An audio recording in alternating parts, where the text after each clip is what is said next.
आदाब नाजरीन, मैं हूं फरहान नजम। डीडी उर्दू की बेहद ख़ास पेशकश हेलो डॉक्टर में आपका इस्तकबाल। हम में से सभी जानते हैं कि दौरे हाजिर में पूरी दुनिया में जो इस वक्त मर्ज़ सबके लिए चैलेंज बना हुआ है वो है कैंसर। अगर हम आंकड़ों पर नज़र डालें तो हमें हर साल इसके केसेस में इजाफ़ा होता हुआ नज़र आता है। क्या है कैंसर, क्यों होता है, इसके पीछे कौन कौन सी ऐसी गलतियां हैं या बड़ी वजूहात हैं जो कैंसर सामने आता जा रहा है, क्यों इतनी फौत हो रही है, कैसे ये ज़िंदगी में बढ़ता जा रहा है। कोई इंसान ऐसा नहीं है जिसके आसपास कैंसर के मरीज़ ना हो, कोई ऐसा कुनबा नहीं है जिसमें कैंसर के लिए लोग परेशान ना हो। क्या होता है कैंसर, क्या इसका ट्रीटमेंट है और क्यों ये आज के दौर में बढ़ता जा रहा है, इन सभी बातों पर गौर करने के लिए हमारे स्टूडियो में पैनलिस्ट मौजूद हैं। वो आपको कैंसर के बारे में बहुत सारी बातें बताएंगे, इससे प्रिवेंट करने के लिए बहुत सारे स्टेप्स बताएंगे और आपके लिए वो सारी बातें बताएंगे जो आपको कैंसर से काफ़ी हद तक बचा सकती है। हमें समझना चाहिए कि ये बीमारी कहीं ना कहीं हमारी इंसानी जो गलतियां हैं उसका भी एक रिज़ल्ट हो सकता है। तो हमारे इस प्रोग्राम को पूरा गौर से देखिए, समझिए और जो इस वक्त स्क्रीन पर नंबर फ्लैश किया जा रहा है इस पर आप डायरेक्ट बात कीजिए। अगर कैंसर के बारे में आप ज़्यादा जानकारी हासिल करना चाहते हैं तो वो कर सकते हैं। इसके अलावा भी अगर कोई आपके पास केस है कैंसर का, उसके बारे में उससे मुताल्लिक कुछ पूछना चाहते हैं वो भी आप पूछ सकते हैं। तो अपने प्रोग्राम का आगाज़ करते हैं इस बेहद ख़ास रिपोर्ट से। मुलाहिज़ा फरमाइए।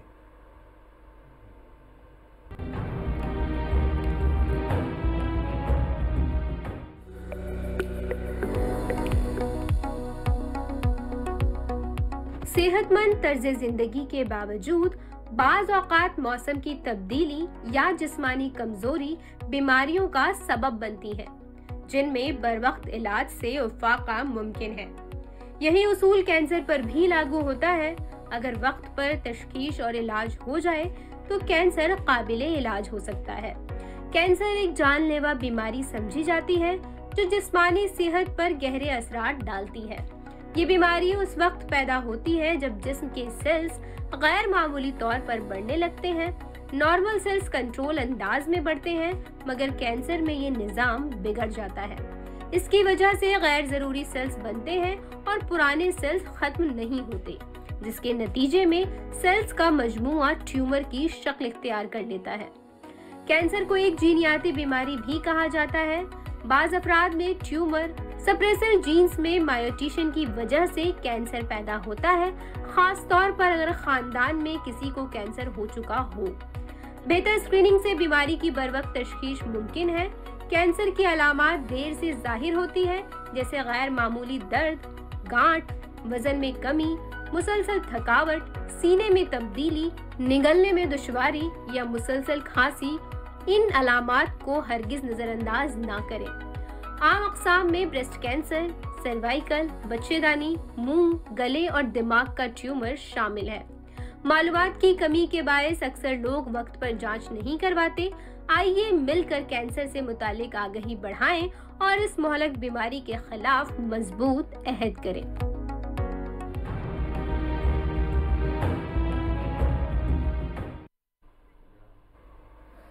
नाजरीन, अगर हम कैंसर के बचाव के इक़दामात पर रोशनी डालें तो बहुत सारी चीज़ें ऐसी हैं, अक्सर हम टेलीविज़न पर देखते हैं, कहीं पर ऐड पढ़ते हैं या अखबारात में अक्सर ये चीज़ें बताई जाती हैं कि आप कुछ चीज़ों का बहुत ज़्यादा ख्याल रखिए।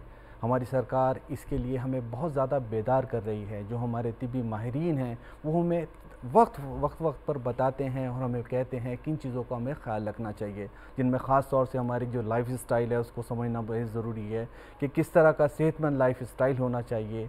हमारे पानी पीने का जो तरीक़ा है, कौन सा पानी हम पी रहे हैं, इस पर रोशनी डालना, इस पर समझना बहुत ज़्यादा ज़रूरी है कि हम गलत पानी तो नहीं पी रहे हैं, या फिर हमारी जो जिस्मानी वर्जिश है वो कितनी हमारी ज़िंदगी में है, सरगर्मी जो है जिस्म की वो कितनी, उसके लिए हम कितने सरगर्म हैं।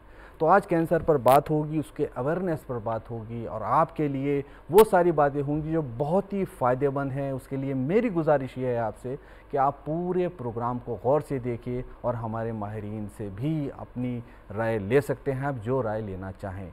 तो इस वक्त जो हमारा वक्त है पैनलिस्ट से, हमारे माहिरीन से आपका तारुफ़ कराने का है। तो मैं आपका तारुफ़ कराता हूँ। यहाँ पर सबसे पहले मौजूद हैं डॉक्टर अजय गोगिया, जो कि प्रोफेसर हैं department of oncology, AIIMS Delhi में। हमारे साथ मौजूद हैं डॉक्टर मुकुल अग्रवाल, जो कि एडिशनल प्रोफेसर हैं department of haematology, AIIMS Delhi में। हमारे साथ मौजूद हैं डॉक्टर राकेश गर्ग, जो कि प्रोफेसर हैं department of oncology, anaesthesia and palliative medicine, AIIMS Delhi में। तीनों एक्सपर्ट्स का बेहद शुक्रिया पूरी डीडी उर्दू की टीम की तरफ से, हेलो डॉक्टर की टीम की तरफ से मैं करता हूं। थैंक यू, शुक्रिया। प्रोग्राम की शुरुआत मैं करता हूं डॉक्टर अजय आपके साथ। कैंसर को लेकर इस वक्त हर इंसान फिक्रमंद है, परेशान है। मैं जानना चाहता हूं कि ये कैंसर क्या होता है, और दौरे हाजिर यानी कि अभी की बात की जाए, आज की बात की जाए, तो इस वक्त ये मर्ज किस हद तक काबू में है? तो कैंसर जो होता है वो एक नॉर्मल सेल्स का एबनॉर्मल प्रोलिफरेशन होता है। नॉर्मल सेल्स हमारी एक स्पेस से बढ़ती हैं, जो जब कैंसर सेल में वो चेंज हो जाती है, एक हिट होता है, एक म्यूटेशन होता है, या कुछ जेनेटिक फैक्टर होते हैं, उसकी वजह से उसका जो प्रोलिफरेशन है वो एबनॉर्मल हो जाता है। वो रुकता नहीं है, वो कंटिन्यूस बढ़ता रहता है। तो उसको हम कैंसर बोलते हैं एक ले टर्म में, जो किसी भी अंग का हो सकता है, ब्लड का हो सकता है, ब्रेस्ट का हो सकता है, सर्विक्स का हो सकता है, मुंह का हो सकता है। आज के दौर में 14 से 15 लाख केस भारत में कैंसर के हैं, जो तेज़ी से बढ़ रहे हैं बिकॉज ऑफ सम अवेयरनेस और सम डायग्नोस्टिक्स टेक्निक्स में बहुत इजाफा हुआ है। तो ये हमारे लिए बहुत इम्पोर्टेंट है कि हम इस टाइम कैंसर के इंसिडेंस को देखें, जानें, और उसको हम डायग्नोस करके उसको ट्रीट करें, और जितना भी हो सकता है 1/3 केसेस प्रिवेंट कर सकते हैं हम उसको प्रिवेंट करें। तो overall cancer is the abnormal proliferation of normal sales, जो कंटिन्यूस हमारे इम्यून सिस्टम को वो धोखा देके वो कंटिन्यूस बढ़ती रहती है, तो उसको हम कैंसर बोलते हैं। डॉक्टर जी, आपने यहाँ पर बताया कि जो सेल्स का बढ़ना है, इसकी बढ़ोतरी जो है वो कैंसर को बढ़ा देती है। आपने ये बात बहुत अच्छे से यहाँ पर बताई। एक चीज़ मैं जानना चाहता हूँ, बहुत लोगों का इस सवाल रहता है, हमारे पास ये लोग पूछते भी हैं कि ये कैंसर जो पिछले कुछ सालों में बहुत ज़्यादा तेज़ी से बढ़ा है, ये पहले तो नहीं होता था। आज से 20 साल पहले जाएं या आज से 15 साल पहले जाएं तो केसेस होते थे, ऐसा नहीं है केसेस नहीं होते थे, लेकिन जिस स्पीड से बढ़ोतरी अब हो रही है ये पहले नहीं थी। तो इसके पीछे डॉक्टर अजय क्या वजह है? देखिए, कैंसर तो पहले भी होते थे, बट वो कई बार अनडायग्नोस और अनडिटेक्टेड रहते थे। वो सीधा स्टेज 4 में ही डिटेक्ट होते थे और पेशेंट उसमें वो डायरेक्ट ही मर जाते थे, तो पता ही नहीं लगता था वो कैंसर है। बट अब क्योंकि कैंसर के विशेषज्ञ बहुत ज़्यादा हो गए हैं, कैंसर अवेयरनेस बहुत ज़्यादा हो गई है, हमारे जितने भी सब्जेक्ट्स मेडिकल ट्रेनिंग में एक कैंसर एक बहुत बड़ा सब्जेक्ट है, और विशेषज्ञ बहुत ज़्यादा हो गए, इसलिए जल्दी से वो डिटेक्ट हो जाता है, और इसकी वजह से कैंसर के केसेस बढ़ रहे हैं। डेफिनेटली यस, केसेस बढ़ रहे हैं, लेकिन उम्मीदें भी बढ़ रही हैं, और जो हमारे मेडिकल साइंसेज है वो तरक्की भी कर रहे हैं बहुत ज़्यादा, और उम्मीदें बहुत बेहतर हैं, ऐसा सभी लोग जानते हैं। और आगे हमारी नेक ख्वाहिश आते हैं कि ज़्यादा से ज़्यादा कैंसर के जो पेशेंट्स हैं वो जल्द से जल्द ठीक हों और वो अच्छी ज़िंदगी गुजार सकें, और जो लोग कैंसर में नहीं हमेशा वो सेहतमंद रहें, स्वस्थ रहें, ऐसी हमारी नेक ख्वाहिशात। डॉक्टर मुकुल अग्रवाल, आपकी तरफ यहाँ पर मैं आऊँगा। मैं जानना चाहता हूँ कैंसर को लेकर आप किस तरह से बताना चाहेंगे, ये जो कैंसर के सिम्टम्स हैं, हर कैंसर में अलग सिम्टम्स हो सकते हैं, ये तो आप बताएंगे, लेकिन अगर यहाँ मैं ब्लड कैंसर की बात करूँ तो ब्लड कैंसर के भी बहुत केसेस देखने को मिल रहे हैं। इसके पीछे क्या वजह है, और जो ब्लड कैंसर होता है इसके सिम्टम्स क्या हैं? तो ब्लड कैंसर एक तरह का काफ़ी कॉमन कैंसर है, स्पेशली छोटे बच्चों में और उम्रदराज लोगों में ये ज़्यादा कॉमनली मिलता है। ब्लड कैंसर के सिम्टम जो हैं, ब्लड के जो सेल्स रहते हैं, चाहे वो लाल सेल हो, सफ़ेद सेल्स हों या प्लेटलेट्स हों, या फिर जो लिम्फ नोड जो बॉडी में रहते हैं उनसे रिलेटेड सिम्टम रहते हैं। तो ब्लड कैंसर के कॉमन जो सिम्टम्स रहते हैं उसमें खून की कमी होना, प्लेटलेट की कमी के कारण ब्लीडिंग होना, WBCs के कारण इन्फेक्शंस होना, ये कॉमन सिम्टम ब्लड कैंसर के रहते हैं। इसके सिवा जो गांठ के कैंसर है, जिनको हम लोग लिम्फोमा बोलते हैं, उनमें शरीर के में गले में, बगल में अलग अलग जगह गांठें आ सकती हैं। मरीज को बुखार रह सकता है जो इन्फेक्शन से रिलेटेड ना हो, या फिर अकारण वेट लॉस जो है वो हो सकता है। ये बहुत सारी बातें आपने यहाँ बताई हैं डॉक्टर मुकुल। एक चीज़ और बात ज़रा सा मुझे यहाँ पर बताइएगा कि जैसे कोई मरीज़ आपके पास आता है और ये जो सिम्टम्स आपने बताए हैं, चाहे वो वज़न के कम होने का हो या फिर बुखार का हो, ये एक आम सिम्टम है। आपने यहाँ प्लेटलेट्स का भी जिक्र किया है, अगर प्लेटलेट्स की कमी होती है तो क्या ये डायरेक्ट इंडिकेशन है कि कैंसर की तरफ ले जा रहा है या और भी कुछ चीज़ हो सकती है? प्लेटलेट की कमी एक सिम्टम है ब्लड कैंसर का। लेकिन ये प्लेटलेट की जो कमी और भी बहुत सारी अलग अलग बीमारियों में पाई जाती है। कॉमन इन्फेक्शन जैसे कि डेंगू हुआ, मलेरिया हुआ, या फिर और भी काफ़ी सारे वायरल इन्फेक्शंस में दवाई, कभी कभी दवाइयों की वजह से, आईटीपी नामक बीमारी की वजह से प्लेटलेट की कमी हो सकती है। उन्हीं सब में ब्लड कैंसर जो एक कारण है प्लेटलेट की कमी का। बट जो ब्लड कैंसर में जो प्लेटलेट की कमी होती है, इन बीमारियों के मुकाबले ज़्यादा सीवियर या काफ़ी ज़्यादा कमी तक जा सकते हैं। ओके राइट, आपके पास मैं वापस आऊँगा, थोड़ा सा ये बहुत ही बारीकी से इस पर बात करने की ज़रूरत है, मैं आपके पास आऊँगा। अब मैं डॉक्टर राकेश की तरफ रुख करता हूँ। डॉक्टर राकेश, आपसे जानना चाहता हूँ, अगर किसी पेशेंट का इलाज चल रहा है कैंसर का, तो उसको किस किस तरह की प्रॉब्लम्स का, कॉम्प्लिकेशंस का सामना करना पड़ सकता है और उसे कैसे डील किया जाए? तीमारदार जो उसके साथ हैं, उसके घर के लोग, उनको किन बातों का ख्याल रखना चाहिए? एक काफ़ी दुरुस्त सवाल है, क्योंकि जब कोई भी व्यक्ति कैंसर से ग्रसित होता है तो उसको जो सिम्टम्स हैं वो कई वजह से आ सकते हैं। एक तो कैंसर है, उसी की वजह से, जिस अंग में कैंसर है उसकी वजह से उसको कुछ तकलीफ़ आ सकती है। जैसे अगर हम मुंह के कैंसर की बात करें तो वहाँ पर दर्द हो सकता है, खाने पीने में तकलीफ़ हो सकती है। अगर हम लंग कैंसर की बात करें तो हो सकता है उसको सांस लेने में तकलीफ़ हो। कई बार पेट के कैंसर्स होते हैं, उसमें पेट में पानी भर जाता है, कभी आंतों में रुकावट आ सकती है। ब्लीडिंग एक कॉमन सिम्टम रहता है काफ़ी कैंसर्स के अंदर। तो इस तरह के सिम्टम्स, जैसे अभी हम बात भी कर रहे थे, इनिशियल सिम्टम्स होते हैं, तो उसको एक तो हमें इग्नोर नहीं करना चाहिए, क्योंकि वो कैंसर को इनिशियल सिम्टम्स की फॉर्म में अगर हम पहचान लें तो उनका ट्रीटमेंट संभव रहता है।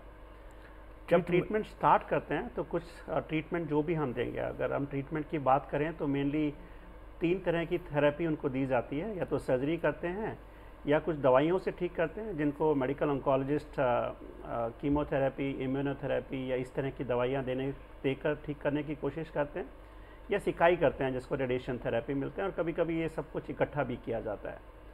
जब हम ये थेरेपी करते हैं तो अभी सुविधा काफ़ी अच्छी हो गई है, जिसकी वजह से इनके साइड इफ़ेक्ट्स काफ़ी कम होते हैं, लेकिन होते ज़रूर हैं। कभी कभी इन्हीं दवाइयों के प्रभाव से या सिकाई के प्रभाव से या सर्जरी की बात करें तो उसके दौरान या उसके बाद में उनके साइड इफ़ेक्ट की वजह से भी सिम्टम्स आते हैं। जैसे अगर हम बात करें, सर्जरी है तो सर्जरी के बाद दर्द रहता है, तो उसको हम काफ़ी हद तक मैनेज करने की कोशिश करते हैं। सिकाई मिला, अगर कीमोथेरेपी मिला तो उसको म्यूकोसाइटिस, डायरिया, वॉमिटिंग, इस तरह के सिम्टम्स आने की उम्मीद रहती है। और कुछ दवाइयाँ ऐसे भी होती हैं जिसे नर्व्स पर प्रभाव पड़ता है और वहाँ पर नर्व्स में पेन भी शुरू हो जाता है। तो इस तरह के अगर हम सिम्टम्स बात करें, ये लाजमी है कि इन पेशेंट को हो सकता है। सबका प्रभाव अलग अलग तरीके से रहता है, सब मरीज़ अलग तरीके से रिस्पॉन्ड करते हैं, लेकिन सुविधा या बेहतर बात यह है कि काफ़ी सिम्टम्स को हम कंट्रोल कर सकते हैं।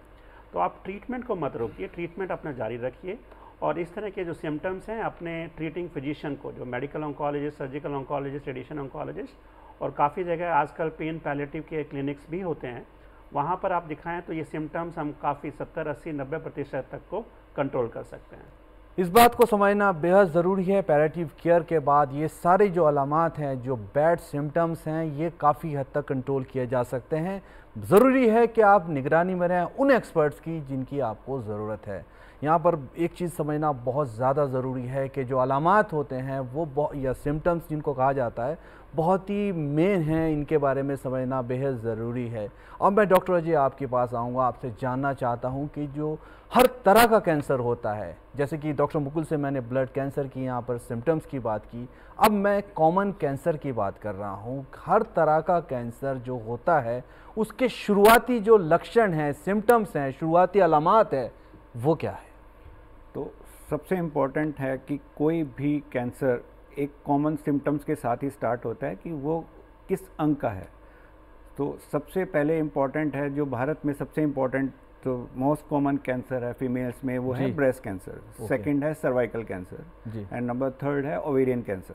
तो ब्रेस्ट कैंसर के शुरुआत में जो सबसे इम्पोर्टेंट है, ब्रेस्ट में गांठ होगी जिसको ब्रेस्ट लंप बोलते हैं। थोड़ा सा मेल के बारे में बताइए, मेल में कौन सा सबसे ज़्यादा? मेल्स में मोस्ट कॉमन इंडिया में है ओरल कैंसर है, जिसमें ओरल कैंसर में हेड एंड नेक एरिया आता है, जिसमें लिप एंड ओरल कैविटी है, तो वो मेल्स में सबसे ज़्यादा कैंसर है। दूसरे नंबर पे लंग कैंसर है और तीसरे नंबर पे प्रोस्टेट कैंसर है। ओके, तो ये सारे जो कैंसर हैं जिस अंग को प्रभावित करते हैं उस अंग से रिलेटेड ही सिम्टम्स होते हैं। फॉर एग्जांपल मुंह का कैंसर है तो मुंह में जो टंग है उसमें अल्सर बनेंगे, मुंह में म्यूकोसाइटिस होगी और साथ में जो गले के अंदर गांठें होंगी, वॉइस बॉक्स की उसमें अगर है तो उसमें आवाज़ चेंज होगी, होर्सनेस ऑफ वॉइस होगी। लंग का कैंसर है तो उसमें खांसी होगी, उसमें ब्लड आएगा। प्रोस्टेट कैंसर है तो उसमें यूरिनरी ऑब्स्ट्रक्शन के सिम्टम्स आएंगे। ब्रेस्ट कैंसर है तो बगल में गांठें होंगी, ब्रेस्ट में लंप होगा, निपल रिट्रैक्शन होगा। सर्विक्स में कैंसर है तो उसमें ब्लीडिंग होगी, उसमें से एबनॉर्मल डिस्चार्ज होगा। ओवरी कैंसर है तो पेट में पानी भरेगा, पेट में ब्लोटिंग सेंसेशन होगी। तो डिपेंड करता है कहाँ का कैंसर है। ब्लड कैंसर है तो जैसे डॉक्टर मुकिल ने बताया अलग अलग टाइप के जो सेल्स हैं वो प्रभावित होंगे। तो इट डिपेंड्स ऑन कहाँ का कैंसर है, कौन सी अंग का प्रभावित है। और वेट लॉस उन सब में एक मोस्ट कॉमन सिम्टम्स रहता है जो हर एक कैंसर में मोस्टली रहता ही रहता है। जी, आपने यहाँ पर ब्रेस्ट कैंसर की बात की, इस पर बात करना, रोशनी डालना बेहद ज़रूरी है क्योंकि मौजूदा दौर में बहुत ज़्यादा केसेस देखे जा रहे हैं। डॉक्टर जी, इसमें ये बताइए कि कैसे एक खातून, जो महिलाएं हैं, वो अपने को इससे बचा सकती हैं ब्रेस्ट कैंसर से? तो सबसे important risk factor breast cancer का है वो है फीमेल सेक्स ही है, सबसे इम्पॉर्टेंट रिस्क फैक्टर है। सेकंड है एक एज, जैसे जैसे एज बढ़ती रहती है ब्रेस्ट कैंसर का संभावना बढ़ती रहती है। तो ये दोनों मेन रिस्क फैक्टर किस एज में ज़्यादा ध्यान रखना चाहिए, अवेयर हो जाना चाहिए, बहुत होशियार हो जाना चाहिए? पोस्ट मेनोपॉजल जो एज है, जैसे 48 इयर्स के बाद हमें बहुत संभल के रहना चाहिए क्योंकि मीडियन एज इंडिया में 47 to 48 इयर्स है जी, जो वेस्ट में अराउंड 60 to 62 इयर्स है जी। क्योंकि इंडिया में मीडियन एज कम है तो वो हमारे 10 साल पहले ही सारे कैंसर यूजली मैनिफेस्ट होना शुरू हो जाते हैं जी। तो इसलिए हमारी जितनी भी स्क्रीनिंग गाइडलाइन है, जितनी पोस्ट क्या है, थोड़ा सा तफसील से बताएं डॉक्टर अजय, बहुत इंपॉर्टेंट यहाँ पर पॉइंट्स हैं, ज़रा बताइए क्या क्या हैं वो प्रिवेंटिव स्टेप्स। तो सबसे इम्पोर्टेंट ब्रेस्ट कैंसर, जैसे मैंने पहले ही बताया, breast cancer most important cancer है, मोस्ट कॉमन कैंसर है इंडिया में। और इसकी जो एज है 48-49 ईयर्स के बाद ये यूजुअली मोस्टली लोगों को होता है जी। और सबसे इम्पोर्टेंट है इससे बचाव कैसे कर सकते हैं। सबसे जो अहम है स्क्रीनिंग मैमोग्राम होता है जो हम 40 या 40-45 के बाद शुरू करते हैं, जो साल या 1-2 साल के बीच में एक बार होना चाहिए जी। और ये ज़रूर होना चाहिए till the 75 years of age. ये स्क्रीनिंग मैमोग्राम जो 45 से 75 साल के बीच में होता है, इससे कम से कम हम 1/3 कैंसर को प्रिवेंट कर सकते हैं, उसकी मोर्टेलिटी भी बचा सकते हैं जी। तो स्क्रीनिंग मैमोग्राम बहुत इंपॉर्टेंट है। लेकिन कई जगह जहाँ पे मैमोग्राम की सुविधा नहीं है, जो वहाँ पे बहुत दूर एरिया हैं जहाँ पे ये सब सुविधाएं नहीं हैं, तो हम खाली क्लिनिकल एग्जामिनेशन या सेल्फ ब्रेस्ट एग्जामिनेशन से ही हम पता कर सकते हैं कि ब्रेस्ट में गांठ है या नहीं है जी। कई बार गांठें 90% गांठें जो ब्रेस्ट में होती हैं जी, वो ब्रेस्ट कैंसर नहीं होती हैं, लेकिन जो 10% होती हैं वो बहुत ज़्यादा होती है, उनके बारे में वो अलर्ट रहने की ज़रूरत है। बायोप्सी करके उसको अलर्ट रहना है और सेम फिजिशियन या जो भी कैंसर स्पेशलिस्ट है उनको जरूर दिखाना है। राइट। इन बात का आपके जारी रहेगी बात, थोड़ा सा मैं कॉल ले लेता हूँ। यहाँ पर एक कॉल आ गई है। हेलो नमस्कार। हेलो नमस्कार सर। हेलो आदाब सर। ऐसा लग रहा है कि हमारा उनसे संपर्क नहीं हो पा रहा है। हेलो आवाज़ आ रही है? जी आवाज़ आई है। हेलो डॉक्टर प्रोग्राम में आपका इस्तकबाल। अपना सवाल पूछिए प्लीज़। सर मेरा सवाल ये है कि हमारे जानने वाले हैं, उनके मुंह में एक गांठ हो गया है काफी टाइम से, उससे परेशान है, वो इलाज करवा रहे हैं बट वो सही नहीं हो रही है। क्या ये कैंसर के सिम्टम्स हो सकते हैं? अच्छा, क्या वो तंबाकू खाते हैं? जी तंबाकू तो खाते हैं वो। ओके। और एज भी बता दीजिए जरा सा उनकी। आप उनकी एज है 62 एज है। डॉक्टर अजय आपकी तरफ मैं आऊँगा। 62 साल उम्र है, तंबाकू खाते हैं, मुंह में गांठ है, तो अभी मैंने पहले बताया है ये सब कैंसर की तरफ लक्षण है। तो बायोप्सी करा के उसको प्रूव करिए कि वो कैंसर है या नहीं है। और बायोप्सी इस केस में बहुत ज़रूरी है। और बायोप्सी कराने के बाद अगर वो कैंसर निकलता है तो किसी भी आपके घर के आसपास कोई भी डॉक्टर्स है वो आपको गाइड कर देगा कि इसका ट्रीटमेंट सर्जरी है या कीमोथेरेपी है या रेडिएशन है। तो सबसे इम्पोर्टेंट है पहले बायोप्सी कराइए। उम्मीद है ये बातें जो डॉक्टर अजय ने आपको बताई हैं ये बेहद कारगर बातें हैं, इन पे अमल कीजिए और नेक ख्वाहिशात हैं हमारी आपकी बेहतर सेहत के लिए, आपके अजीज़ की। फ़ोन करने के लिए आपका बेहद शुक्रिया। डॉक्टर मुकुल, आपकी तरफ मैं आऊँगा यहाँ पर। आप हेमेटोलॉजी में इलाज करते हैं लोगों का, ब्लड कैंसर आप देखते हैं, किस किस तरह के कैंसर जो हैं वो आप डील करते हैं वहाँ पर, मैं थोड़ा सा जानना चाहता हूँ। ब्लड कैंसर के अलावा भी और क्या चीज़ें आपके सामने देखने को मिलती हैं? तो जो हेमेटोलॉजी विभाग जो रहते हैं ये ब्लड के कैंसर्स को डील करते हैं। तो ब्लड कैंसर में तेज वाले कैंसर जैसे एक्यूट ल्यूकीमिया जिसको हम लोग बोलते हैं और क्रॉनिक ल्यूकीमिया हम लोग बोलते हैं। तो एक्यूट ल्यूकीमिया जो तेज कैंसर उसमें एक्यूट लिम्फोब्लास्टिक ल्यूकीमिया और एक्यूट माइलॉइड ल्यूकीमिया, दो तरह के ब्लड कैंसर रहते हैं। इनका जो प्रभाव रहता है बहुत तेज रहता है, कोर्स बहुत एग्रेसिव कोर्स रहता है और ज़्यादातर मरीजों में खून की कमी गांठों के साथ या ब्लीडिंग के साथ प्रेजेंट करते हैं और जल्दी और बहुत जल्दी इलाज की इसमें ज़रूरत पड़ती है। इसके विपरीत अगर हम जो क्रॉनिक ल्यूकीमियाज है जिसको हम लोग कुछ तरह के लिम्फोमा जो गांठों के कैंसर्स हुए या फिर CML कैंसर हुआ, CLL कैंसर हुआ, इसमें ये थोड़ा पेस जो होता है इनका एग्रेसिव उतना ज़्यादा नहीं होता है, थोड़ा धीरे धीरे बढ़ते हैं और इन सभी कैंसर्स में दवाइयों से बहुत अच्छा इलाज हो पाता है। इसके सिवा जो गांठों के जो तेज वाले कैंसर है, जो एग्रेसिव लिम्फोमा हम लोग बोलते हैं, उनका इलाज कीमोथेरेपी से रहता है और मल्टीपल माइलोमा जो एक तरह का बोन्स और किडनी को भी इफेक्ट करता है, ये भी एक तरह का ब्लड कैंसर है, तो इसका भी इलाज जो है काफ़ी अच्छी कारगर तरीके से किया जा सकता है। राइट। डॉक्टर गर्ग, मैं आपकी तरफ यहाँ पर आऊँगा। अभी यहाँ पर बात की है कीमोथेरेपी की डॉक्टर मुकुल ने, तो मैं जानना चाहता हूँ पहले तो ये बताइए कीमोथेरेपी होते क्या है और क्या हर कैंसर के केस में कीमोथेरेपी देना ज़रूरी है या खाली और दूसरी तरीके से भी इलाज किया जा सकता है?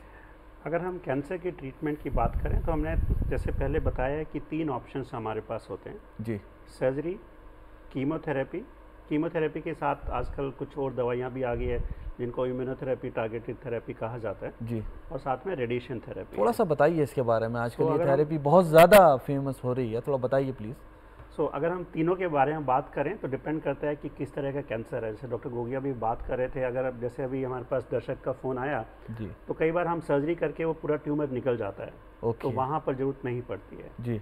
लेकिन अगर प्रारंभिक समय के अंदर भी कैंसर थोड़ा सा फैला हुआ है तो उसको कंट्रोल किया जाता है ताकि सर्जरी हो सके। जैसे लंग कैंसर्स की बात करें, ओवेरियन कैंसर्स की बात करें, तो वहाँ पर कीमोथेरेपी दी जाती है। बेसिकली जैसे हम शुरू में बात कर रहे थे कि जो कैंसर सेल्स हैं वो अनकंट्रोल्ड वे से एकदम से डिवाइड करना शुरू कर देता है। हमारे बॉडी के अंदर एक नॉर्मल प्रोटेक्टिव मैकेनिज्म होता है कि हमारे कुछ सेल्स टूटते रहते हैं, बढ़ते रहते हैं, बट वो एक नॉर्मल तरीके से होते हैं, और जो थोड़े से सेल्स टूटते हैं तो उसको बॉडी अपने आप कंट्रोल कर लेती है। बट अगर कोई जेनेटिक म्यूटेशंस हो जाता है या शरीर के अंदर कुछ बदलाव आता है स्ट्रेस की वजह से, एक lifestyle modification is one of the risk factor, उन सिचुएशंस में वो सेल्स अनकंट्रोल तरीके से फैलना शुरू कर देते हैं। अब ये जो सेल्स है, हर सेल्स को कंट्रोल करने के लिए कुछ दवाइयाँ होती हैं। उन दवाइयों की वजह से जो ये सेल बहुत अनकंट्रोल तरीके से फैल रहे हैं शरीर के अंदर, उसको कंट्रोल करते हैं, उसको मारते हैं। मैकेनिज्म बहुत अलग है, उसको कंट्रोल करते हैं, उसको बढ़ने से रोकते हैं, उसको मारते हैं जी।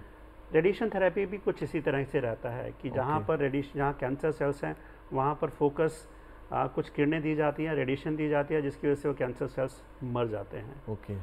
अब ये सारी थेरेपीज़ उन अनकंट्रोल्ड सेल्स को हम देने की कोशिश करते हैं जी। बट लेकिन साथ साथ में कभी कभी जब हम बात कर रहे थे साइड इफ़ेक्ट्स की, तो जो नॉर्मल सेल्स है उस पर भी थोड़ा बहुत प्रभाव पड़ता है उनका, जिसकी वजह से हम बोलते हैं कि थोड़े साइड इफ़ेक्ट हैं, दिक्कत रहती है बीच में, उसको भी हम कंट्रोल करने की कोशिश करते हैं। बट आज की जितना टेक्नोलॉजिकल एडवांसमेंट है मेडिकल साइंस में, हमारे पास चाहे हम मेडिसिन की बात करें, चाहे सर्जरी की बात करें, चाहे सिकाई की बात करें, अब ऐसी सुविधा उपलब्ध है कि हम उन कैंसर सेल्स को आइडेंटिफाई करके सिर्फ उन्हीं को ख़त्म करने की कोशिश करें।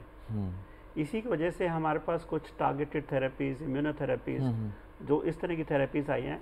सिमिलरली अगर सिकाई की बात करें तो उसमें भी हमारे पास बेहतर मशीन है जो सिर्फ उसी एरिया को टारगेट करती है जहाँ पर कैंसर है। तो इसका मतलब ये जो नई तकनीक है, नई दवाइयाँ हैं, ये selective destruction of cancer cells करती हैं, जिनसे उनका आउटकम थोड़ा सा बेहतर होने की उम्मीद रहती है और साइड इफ़ेक्ट कम हो जाते हैं। लेकिन साथ में ये भी समझना होगा कि हर कैंसर का ट्रीटमेंट मोडालिटी डिफरेंट होता है। इवन एक जगह के कैंसर की बात करें, अगर सपोज़ करें हम ब्लड कैंसर्स का हमने एक बड़ा टर्म यूज़ किया, बट इसकी भी बहुत सारी वैरायटीज़ हैं जो डॉक्टर मुकुल बात कर रहे थे। ब्रेस्ट कैंसर्स की बात करें उसकी भी बहुत सारी वैरायटीज़ हैं, लंग कैंसर्स की बात करें बहुत सारी वैरायटीज़ हैं। तो अक्सर हम मरीजों से सुनते हैं कि उसका कैंसर था तो उसको ये ट्रीटमेंट दिया गया, इसका ये कैंसर है, सेम ही तो है, ब्रेस्ट ही तो है, इसका ट्रीटमेंट ये ऐसे क्यों दिया जा रहा है। तो आप अपने चिकित्सक से डिस्कस करें और वो एक आपके लिए एक प्लान बनाते हैं जी। और उसको फॉलो करना बहुत ज़रूरी है जी। दर्शकों को ये भी जानना जरूरी है कि अपना ट्रीटमेंट को समझिए और उसको रेगुलरली फॉलो कीजिए, और बीच में जो थोड़ी तकलीफ़ें आती हैं आप उसको बताइए, और आज के समय में उसको कंट्रोल करना, उसका इलाज, उस सिम्टम को कम करना भी संभव है जी। और कैंसर का जो ट्रीटमेंट है ऐसा नहीं है कि आज कैंसर हुआ और हम आपको बता दें कि अगले साल 2 साल आपका ये ट्रीटमेंट चलेगा जी। उसको बोलते हैं रेगुलर फॉलोअप। वो बहुत इंपॉर्टेंट रहता है। कभी कभी ट्रीटमेंट बीच में चेंज भी करना पड़ता है कि टॉलरेट नहीं कर रहे हैं, डोज कम करना, बढ़ाना। तो इसलिए बहुत ज़रूरी है कि कैंसर का ट्रीटमेंट आप जहाँ से भी करा रहे हैं एक ही जगह से कराएं, फॉलोअप अच्छे से रखें और अपने चिकित्सक की जो भी सजेशंस हैं उसको स्ट्रिक्टली फॉलो करें। और बाय चांस अगर कुछ समझ नहीं आ रहा है कि ये दवाई, ये साइकिल, ये सेशन कितने लेने हैं, कब लेने हैं, हमेशा अच्छे से समझें, क्योंकि अगर बीच में रुकावट आती है ट्रीटमेंट में, जो आपको फ़ायदा मिला उसको पूरा फ़ायदा नहीं मिल पाएगा। तो इसलिए regular medications, understand your treatment and regular follow up. ये सारे पॉइंट्स आपने बहुत अच्छे बताए हैं, लेकिन एक चीज़ बहुत ज़्यादा ज़रूरी है, मैं अपने प्रोग्राम देखने वालों से यहाँ गुजारिश करूँगा, जो डॉक्टर गर्ग ने यहाँ पर फॉलोअप की बात की है, फॉलोअप की बहुत ज़्यादा अहमियत है, क्योंकि फॉलोअप जब आप करते हैं तभी आपका ट्रीटमेंट कंप्लीट होता है, पूरा होता है और आप एक हेल्दी ज़िंदगी गुजार सकते हैं। तो कभी भी कोई इलाज हो उसको हमेशा फॉलो, चाहे कैंसर हो या दूसरी तरह के जो अमराज हैं वो हमेशा फॉलोअप कीजिए और पूरा इलाज मुकम्मल कीजिए। डॉक्टर अजय, आपने जिक्र किया था प्रोग्राम के शुरू में कि पहले जो डायग्नोसिस होता था वो नहीं होते थे, इसलिए पता नहीं चलता था कि किसी भी इंसान की मौत हो रही है तो वो कैंसर से हो रही है, किसी और बीमारी के चलते हो रही है। अब मैं ज़रा सा आपसे ये गुजारिश करूँगा, आप उन चीज़ों पे रोशनी डालिए, बताइए कि वो कौन सी आम गलतियाँ हैं जो आज के दौर में लोग कर रहे हैं और जो कैंसर की तरफ लेके जा रही हैं। तो सबसे इम्पोर्टेंट तो आज के दौर में जो हमारा जो लाइफस्टाइल है, जिसे हम सीडेंटरी लाइफस्टाइल या टाइप ए स्टाइल बोलते हैं जी, हमारा खान पान पूरा हम वेस्टर्नाइज्ड डाइट पे जा रहे हैं। हमारा पिज़्ज़ा, बर्गर से लेके और फ्राइड आइटम से लेके हर चीज़ हमारा वेस्टर्नाइज हो रहा है जी, जो एक बहुत बड़ा रिस्क फैक्टर है, जो पूरा जो डाइट जो लीड करता है मोटापे को, ओबेसिटी को। और थोड़ा सा रोकूंगा आपको, और बहुत इंपॉर्टेंट बात है ये करेंगे भी, ज़रा कॉल ले लेते हैं डॉक्टर अजय यहाँ पर। Hello hello hello hello doctor, programme में आपका इस्तकबाल है, अपना सवाल पूछिए प्लीज़।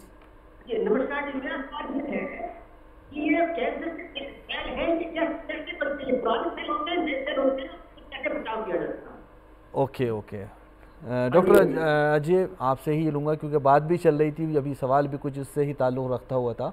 वो कैंसर की मेन वजूहात, रीजंस पूछ रही हैं, क्या वजह है कि कैंसर इतना बढ़ता जा रहा है? तो मेन वही क्वेश्चन का वो आंसर डिस्कस हो रहा है। एक तो हमारा लाइफस्टाइल चेंज हो रहा है, पूरा हमारा वेस्टर्नाइज पूरा लाइफस्टाइल हो रहा है। वेस्टर्नाइज से मतलब हमारे जो जितनी भी डाइट हैं वो पूरी डाइट नॉट अनहाइजीनिक, थोड़ी अनहेल्दी डाइट हैं, जिसकी वजह से जो एक कारण बनता जा रहा है मोटापे का और एक कारण बनता जा रहा है कैंसर का। सेकंड है हमारे जो जितने भी हम जैसे टोबैको रिलेटेड जो भी चीज़ें हम यूज़ करते हैं, चाहे वो सिगरेट है, स्मोकिंग है या गुटखा है, खैनी है, किसी भी टाइप का, वो उसका प्रचलन बहुत ज़्यादा बढ़ रहा है, जिसकी वजह से हमारा ओरल कैविटी, मुंह के कैंसर हो रहे हैं।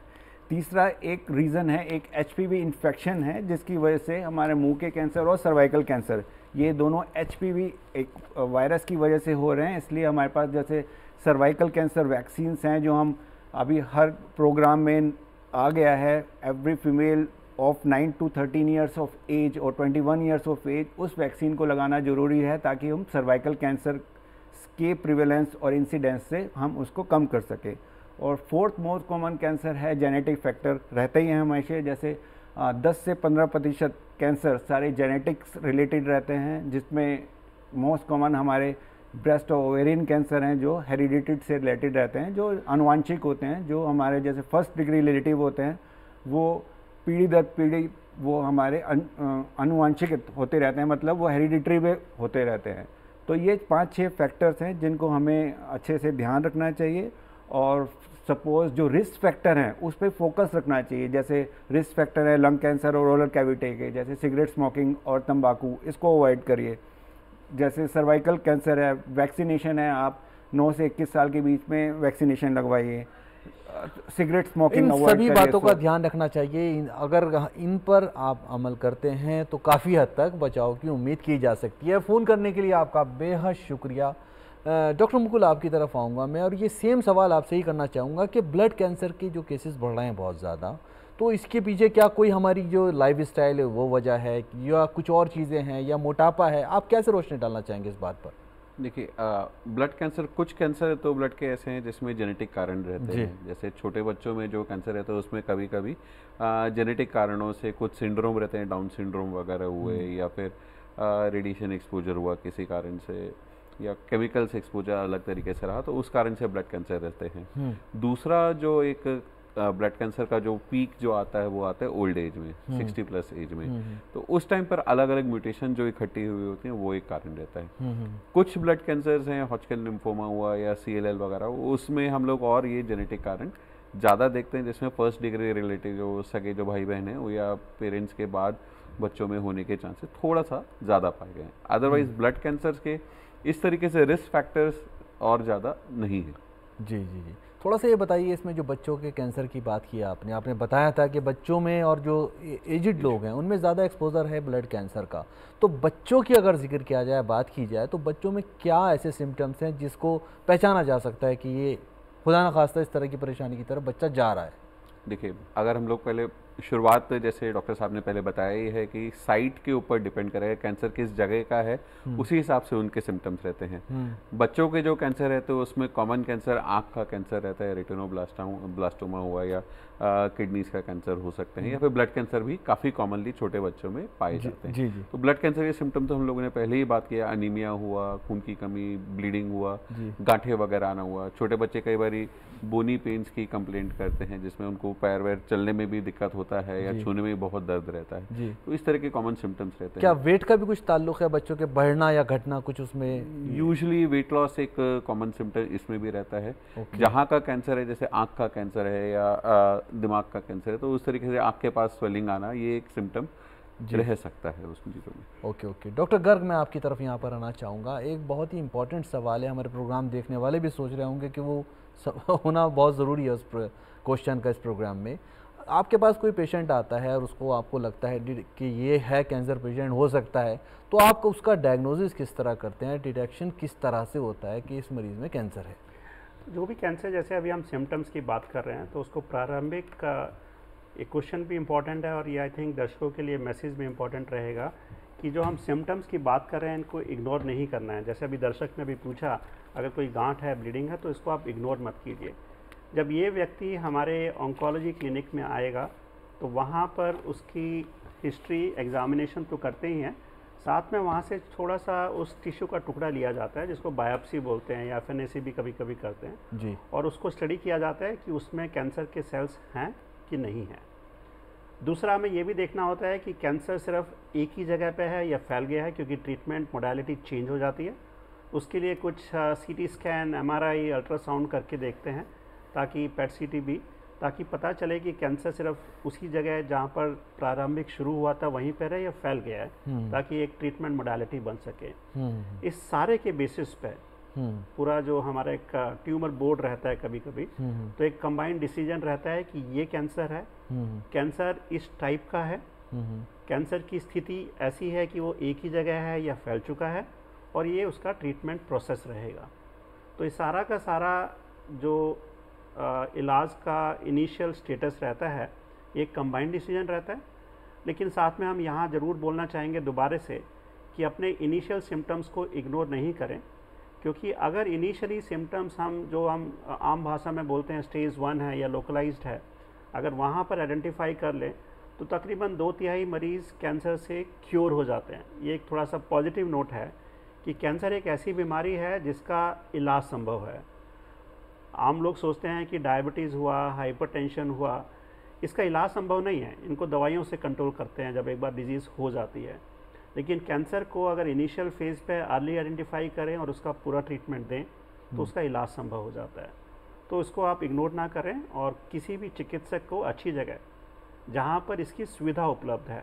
काफ़ी जगह ऐसे भी देखने को मिला कि गांठ हुआ या ब्लीडिंग हुआ, वो इस जगह चले जाते हैं जहाँ पर उनको या उन डॉक्टर्स को जो एक्सपीरियंस नहीं है ऑन्कोलॉजी में, जी। और वो डिले हो जाता है। डिले होता है तो कैंसर फैल जाता है, फिर इलाज पूरी तरह संभव नहीं हो पाता जी। तो आप अपने चिकित्सक जाइए और उनका जो भी उनको सजेशन रहता है उसको फॉलो करें जी। और एक चिकित्सक जिसका कैंसर में अनुभव है जी। वो पूरे भारतवर्ष में अब काफ़ी जगह हैं जी। वहाँ पर आप चाहिए। और काफ़ी सरकारी अस्पताल में, ऑलमोस्ट सभी सरकारी अस्पताल जितने भी बड़े हैं वहाँ पर ये सुविधा उपलब्ध है कैंसर की। डॉक्टर गर्ग ने बताया कि पूरे भारतवर्ष में एक्सपर्ट्स मौजूद हैं और वो उनका पूरी तरह से पेशेंट्स का इलाज कर रहे हैं। डॉक्टर अजय, मेरा सवाल आपके लिए यहाँ पर, एक दौर था जब कैंसर के मरीज़ डायरेक्ट होते थे या उनमें परेशानी नज़र आती थी तो वो लोग बाहर इलाज करने के लिए जाते थे, इंडिया से बाहर जाते थे।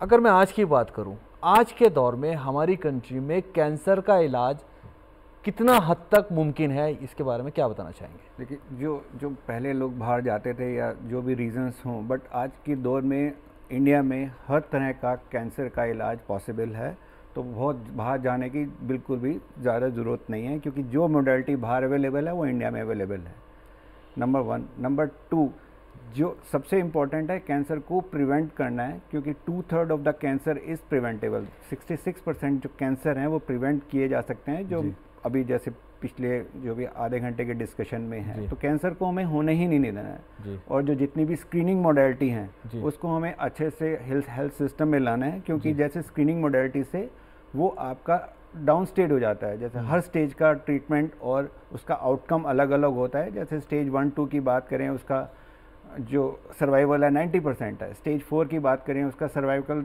20% है।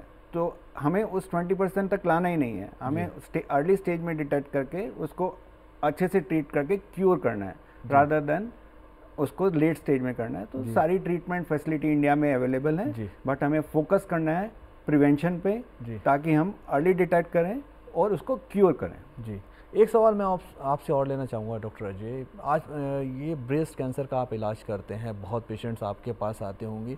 ये जो आम तौर पर गलतियां होती हैं ख़वातीन से या उनके जो लोग हैं उनसे, तो वो कौन सी गलतियां हैं जिससे केसेस बिगड़ जाता है या कैंसर रिवर्स हो जाता है? थोड़ा सा उस पर रोशनी डालिएगा, बहुत इंपॉर्टेंट पॉइंट एक्चुअली। सबसे इम्पॉर्टेंट है, जैसे कैंसर हुआ तो हमें पता होना चाहिए, फॉर एग्जांपल ब्रेस्ट कैंसर हुआ तो कौन कौन सी ट्रीटमेंट मोडेलिटी हैं, क्योंकि ब्रेस्ट कैंसर भी बहुत सारे प्रकार के हैं। कुछ कैंसर के प्रकार है जिसमें टारगेट थेरेपी बहुत इंपॉर्टेंट है। ब्रेस्ट कैंसर में बहुत सारे टारगेट्स होते हैं जिसमें टारगेट थेरेपी से ही ट्रीटमेंट होता है जी। ब्रेस्ट कैंसर में इम्यूनोथेरेपी का बहुत अच्छा रोल आ गया है, जिसमें इम्यून सिस्टम को मॉड्यूलेट करके, अपने ही इम्यून सिस्टम को और मोटिवेट करके और बिल्डअप करके कैंसर सेल्स के अगेंस्ट काम किया जा सकता है जी। तो आपको अपने ब्रेस्ट कैंसर स्पेशलिस्ट से या कहीं भी आप ट्रीट ले रहे हैं, उनसे पता करना चाहिए कि हमारे जो कैंसर है उसमें टारगेट थेरेपी की ज़रूरत है या नहीं, इम्यूनोथेरेपी की ज़रूरत है या नहीं, हार्मोन ट्रीटमेंट लेना है, कितने साल तक लेना है। जो मोस्ट कॉमन गलतियां होती हैं जब कैंसर पूरा ठीक हो जाता है, वो हम हार्मोन ट्रीटमेंट देते हैं जो 5 से 10 साल के बीच में देते हैं जी। तो पेशेंट्स को लगता है कैंसर बिल्कुल ठीक है, अब हमें ट्रीटमेंट लेने की ज़रूरत नहीं है। जो 5 साल का ट्रीटमेंट एक जस्ट टैबलेट होती है जो एम्स में हमें फ्री ऑफ कॉस्ट मिलती है, लेकिन वो भी नहीं ले पाते हैं, उनको लगता है कैंसर बिल्कुल ठीक है। बट जब वो ट्रीटमेंट स्टॉप करते हैं, बंद करते हैं, और 2 साल बाद बीमारी वापस आ जाती है दूसरे रूप में, तो सबसे इम्पोर्टेंट है फॉलोअप जरूर रखना है जी। जो टैबलेट दिया जा रहा है 5 से 10 साल तक, वो कंटिन्यू रखना है। अपने डॉक्टर से पता करना है टारगेट थेरेपी या इम्यूनोथेरेपी उस कैंसर में ज़रूरत है या नहीं है जी। हर साल कुछ ना कुछ टेस्ट होते रहते हैं, उसको ज़रूर कराना है जी। और सबसे इम्पोर्टेंट, ब्रेस्ट कैंसर जैसे मैंने पहले बताया 10 से 15 या कुछ ट्रिपल नेगेटिव ब्रेस्ट कैंसर होते हैं जो 20% हेरिटेबल रहते हैं जी। तो जेनेटिक टेस्ट जरूर कराते रहना है, क्योंकि उसकी भी टैबलेट अवेलेबल है। तो ये 5-6 जो मोड हैं वो बहुत इंपॉर्टेंट है during the treatment and follow up of breast cancer जी। इनको समझना बेहद ज़रूरी है। अब हमारा प्रोग्राम बिल्कुल लास्ट में पहुंच चुका है। यहाँ पर मैं आपसे गुजारिश करूँगा कि आप अपना पैगाम मैसेज दीजिए और उसमें ये भी ऐड कीजिएगा कि किस तरह की डाइट लेनी चाहिए जिससे कैंसर का बचाव हो सके और जो कैंसर से जूझ रहे हैं लोग उनके लिए भी वो फ़ायदेमंद साबित हो। सबसे इम्पॉर्टेंट है लाइफस्टाइल एक्टिव रखिए, अपना वज़न कंट्रोल में रखिए। जितना वज़न आप कंट्रोल में रखेंगे, एक्टिव लाइफस्टाइल रखेंगे, जंक फूड कम खाएंगे, वो बेटर है किसी भी प्रिवेंशन के लिए, इवन किसी भी डिजीज़ के लिए, नॉट ए कैंसर। अपने इम्यून सिस्टम को इतना दुरुस्त रखिए कि कोई भी डिजीज़ इंक्लूडिंग कैंसर वो आ ही ना पाए, क्योंकि आजकल cancer is a consider as disease of immune system rather than other hit.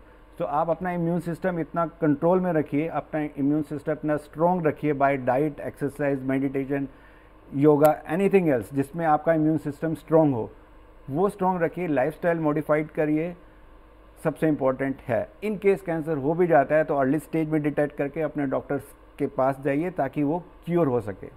और इन केस अगर वो जेनेटिक है तो अपने जितने भी जेनेटिक्स हैं जो first degree, second degree relative, उनको स्क्रीन कराइए कि वो जीन उनमें तो नहीं है। अगर वो है तो उनको एक डिफरेंट स्क्रीनिंग प्रोग्राम पे डाला जा सकता है ताकि उनका जल्दी से जल्दी कैंसर पकड़ में आए। डॉक्टर मुकुल, आप किस तरह से अपना पैगाम देना चाहेंगे? उसमें ज़रा सा कैंसर, जो ब्लड कैंसर, उससे बचाव का भी कुछ थोड़ा सा ऐड कीजिए प्लीज़। देखिए, कैंसर के लिए मैं 4 शब्द बोलना चाहूँगा। Strong suspicion, early diagnosis, correct treatment और रेगुलर फॉलोअप। स्ट्रॉन्ग सस्पिशन मतलब आपको इसके लिए आपको तैयार रहना चाहिए कि हाँ, आपको अगर कोई सिम्टम हो रहा है तो ये कैंसर से रिलेटेड हो सकता है, जल्दी डॉक्टर से परामर्श ले उसके लिए। अर्ली डायग्नोसिस, डॉक्टर से मिले, जो भी आपको इन्वेस्टिगेशन बताया जा रहा है वो जल्दी कराएं। बायोप्सी से डरे नहीं, बायोप्सी कैंसर के लिए बहुत ज़रूरी जांच है, डायग्नोसिस के लिए और इवन प्रोग्नोसिस के लिए भी। करेक्ट ट्रीटमेंट इज़ ऑब्वियसली सबसे ज़रूरी चीज़ है कि आपके जो स्पेशलिस्ट हैं वो आपको सोचकर समझकर ट्यूमर बोर्ड वगैरह में डिस्कस करके आपको एक ट्रीटमेंट प्लान बनाते हैं, ठीक है, उसको आप फॉलो करें। प्लीज़ कैंसर का इलाज बीच में ना छोड़ें। कोई भी कैंसर आप जिसका इलाज बीच में छोड़ते हैं या फॉलोअप ठीक से नहीं रखते हैं या फॉलोअप के जो टेस्ट हैं वो ठीक से नहीं कराते हैं या समय से नहीं कराते हैं तो उसमें कैंसर के वापस आने की संभावनाएं काफ़ी बढ़ जाती हैं। आपने जैसे मुझे डाइट के लिए पूछा, कैंसर मरीज की डाइट के लिए, तो कैंसर मरीज की डाइट आज का डेट में जो कॉन्सेप्ट है, कैंसर मरीज के लिए कोई स्पेशल डाइट नहीं होती है। केवल 2 चीज़ों का ध्यान रखना है, खाना फ्रेश हो, खाना हाइजीनिक हो, स्वच्छ खाना हो और ताज़ा खाना, ये 2 चीज़ों का ध्यान रखना है। आप जो भी खाना अवेलेबल है आपके घर पे जो बन रहा है वो फ्रेश खाना है, हाइजीनिक खाना है, आप उसको ले सकते हैं। डॉक्टर राकेश गर्ग, आप किस तरह से सलाह देना चाहेंगे, मैसेज देना चाहेंगे? और उसमें ये भी ऐड कर दीजिएगा, जो लोग कैंसर के मर्ज़ में मुब्तला है, इलाज चल रहा है, उन्हें किन बातों का ख्याल रखने की ज़रूरत है? बिल्कुल, सबसे पहले समझना होगा कि कैंसर एक क्योरेबल डिजीज़ है। जैसे अभी हमने बताया कि अर्ली डिटेक्शन रहता है तो इसका क्योर रेट बहुत अच्छा रहता है। तो अपने कुछ भी सिम्टम्स को इग्नोर ना करें, तुरंत चिकित्सक के पास जाएं और उनसे सलाह मशवरा करें कि आगे कैसे कंफर्म करें कि कैंसर है कि नहीं है। साथ में आपको फॉलोअप बहुत अच्छे से रखना है। कभी कभी ऐसी स्थिति आती है कि कैंसर बहुत एग्रेसिव होता है या लेट स्टेज में आइडेंटिफाई होता है और मरीज़ को काफ़ी सारे कैंसर की वजह से सिम्टम्स आते हैं। तो अभी हमारे पास पैलिएटिव मेडिसिन की सुविधा भी उपलब्ध है। अगर कैंसर किसी वजह से कुछ प्रतिशत लोगों में जो हम ठीक नहीं कर पा रहे हैं, लेकिन उनको भी हम सिम्टम फ्री सपोर्टिव केयर देना चाहते हैं, उसकी सुविधा उपलब्ध है। आप उसको ज़रूर लीजिए ताकि आपकी क्वालिटी ऑफ लाइफ, आपके सिम्टम्स कंट्रोल में रहें। और जब सिम्टम्स कंट्रोल में रहेंगे तो केयर टेकर्स को भी अच्छा लगेगा, पेशेंट को भी अच्छा लगेगा। लेकिन हाँ, prevention is better than cure. अभी हम उस पर बार बार तवज्जो देते हैं कि जितने भी हमने बात किया प्रिवेंशन के बारे में उसको ज़रूर फॉलोअप करें और अपने सिम्टम्स को इग्नोर ना करें। नाजरीन, इतनी कीमती जानकारियाँ देने के लिए यहाँ पर हमारे जो एक्सपर्ट्स आए हैं, मैं शुक्रिया अदा करता हूँ तीनों एक्सपर्ट्स का। बहुत ही अच्छे से आप तीनों ने बातें बताई हैं। उम्मीद है ये बातें बहुत ही कारगर साबित होंगी हमारे नाजरीन के लिए और वो बहुत ज़्यादा मुस्तफ़ीद इनसे होंगे।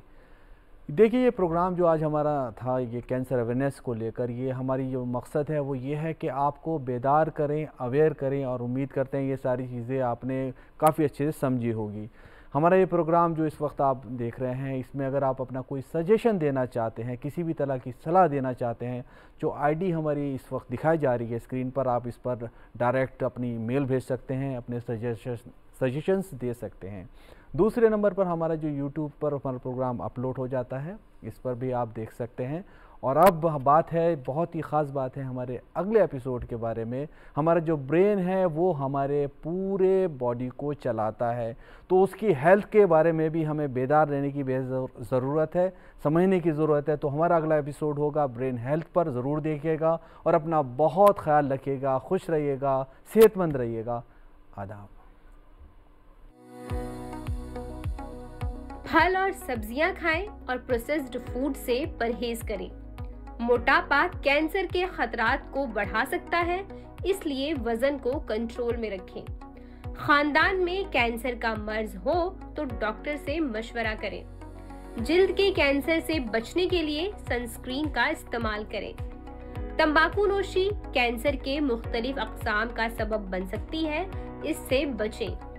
ऐसे केमिकल से बचें जो कैंसर की वजह बन सकते हैं। मुअस्सर ज़हनी सेहत के लिए योगा, मुराक़बा या दीगर आरामदेह सरगर्मियां करें।